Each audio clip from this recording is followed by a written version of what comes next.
VD. സതീഷിനെതിരായ cyber ആക്രമണത്തിൽ ശക്തമായ നടപടിക്ക് കെ.പി.സി.സി നേതൃയോഗത്തിൽ നിർദ്ദേശം. പാർട്ടി ഡിജിറ്റൽ മീഡിയ സെല്ലിന് സൈബർ ആക്രമണത്തിൽ പങ്കുണ്ടോ എന്ന് പരിശോധിക്കും. വി.ടി. ബൽറാമിന്റെ നേതൃത്വത്തിലാണ് പരിശോധന. സൈബർ ആക്രമണത്തെ ചിലർ പ്രോത്സാഹിപ്പിക്കുന്നത് പാർട്ടിക്ക് ഗുണകരമല്ലെന്ന് കെ. മുരളീധരൻ യോഗത്തിൽ പറഞ്ഞു. വർക്കിംഗ് പ്രസിഡന്റുമാർ അടക്കം രാഹുൽ വിഷയത്തിലെ പാർട്ടി നിലപാട് പറയുന്നില്ല എന്നും യോഗത്തിൽ വിമർശനമുയർന്നു. വിവരങ്ങളുമായി PR പ്രവീണയാണ് ചേരുന്നത്. പ്രവീണ, നേരത്തെ തന്നെ വളരെ വലിയ സംശയങ്ങൾ ഉയർന്നിരുന്നതാണ് ഈ മീഡിയ സെല്ലിന്, കെ.പി.സി.സിയുടെ മീഡിയ സെല്ലിന് ഈ സൈബർ ആക്രമണങ്ങളിൽ പങ്കുണ്ടോ എന്ന കാര്യം. ഏതായാലും അക്കാര്യം നേതൃത്വം പരിശോധിക്കാൻ പോവുകയാണല്ലേ?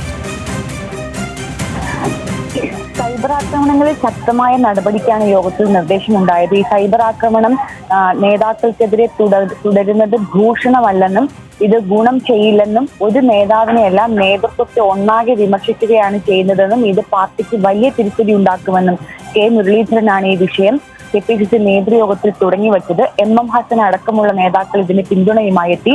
ഈ സൈബർ ആക്രമണം ഞങ്ങളൊക്കെ നേരിട്ടിട്ടുള്ളതാണെങ്കിലും ഇപ്പോഴത്തെ സൈബർ ആക്രമണം അങ്ങനെയല്ല, കരുതിയിരുന്നുള്ള പതിപ്പുള്ള ആക്രമണമാണ്. ഇത് പാർട്ടിയെ വലിയ തോതിലുള്ള പ്രതിരോധത്തിൽ എത്തിക്കുമെന്നായിരുന്നു നേതാക്കളുടെ എല്ലാം നിലപാട്. തുടർന്ന് സംസാരിച്ചവരൊക്കെ തന്നെ ഈ സൈബർ ആക്രമണങ്ങൾക്ക് ഒരു പ്രധാനപ്പെട്ട കാരണം നേതാക്കളുടെ വിഷയങ്ങളിലുള്ള ക്ലാരിറ്റി കുറവാണ് എന്ന് ആവർത്തിക്കുകയുണ്ടായി.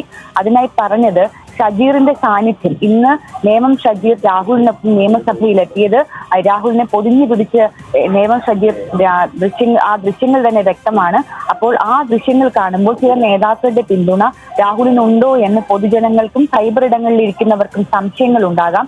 വി.ഡി. സതീശൻ മാത്രമാണ് ഏതെങ്കിലും തരത്തിൽ രാഹുലിനെതിരെയുള്ള നിലപാട് ആവർത്തിച്ച് പറഞ്ഞുകൊണ്ടിരിക്കുന്നത്. അപ്പോൾ സ്വാഭാവികമായും വി.ഡി. സതീശന് ഇതിൽ ഏതെങ്കിലും തരത്തിലുള്ള അജണ്ട ഉണ്ടോ എന്ന് മറ്റുള്ളവർ തെറ്റിദ്ധരിച്ചാൽ കുറ്റം പറയാനാകില്ല. വർക്കിംഗ് പ്രസിഡന്റുമാരടക്കമുള്ളവർ നിലപാട് പറയാതെ അഴകുഴമ്പൻ നിലപാട് സ്വീകരിക്കുന്നതാണ് കാണുന്നത്. ഇതൊക്കെ തന്നെയാണ് സൈബർ ആക്രമണങ്ങൾക്ക് കാരണമാകുന്നത്. അപ്പോൾ ക്ലാരിറ്റി കുറവ് മാറ്റി ക്ലാരിറ്റിയോടുകൂടി കാര്യങ്ങൾ പറഞ്ഞാൽ സൈബർ ആക്രമണങ്ങൾ നിയന്ത്രിക്കാനാകും.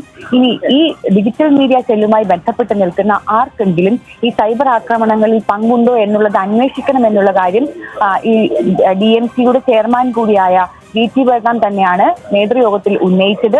അതേ തുടർന്നാണ് ഇക്കാര്യത്തിൽ പരിശോധന നടത്താൻ കെ.പി.സി.സി നേതൃയോഗം തീരുമാനിച്ചത്. ഇത് അന്വേഷിക്കാനുള്ള നിർദ്ദേശവും വി.ടി. ബൽറാമിൽ തന്നെയാണ് നൽകിയിരിക്കുന്നത്. വി.ടി. ബൽറാമിന്റെ നേതൃത്വത്തിലുള്ള സംഘമാകും ഇതിൽ ഏതെങ്കിലും തരത്തിലുള്ള DMCയിൽപ്പെട്ട ഡിജിറ്റൽ മീഡിയ സെല്ലിൽ ഉൾപ്പെട്ട ആർക്കെങ്കിലും ഇതുമായി പങ്കുണ്ടോ എന്നുള്ള കാര്യം അന്വേഷിക്കുക. ലക്ഷ്മി. PR പ്രവീണാണ് വിവരങ്ങൾ പങ്കുവച്ചത് തിരുവനന്തപുരത്ത്.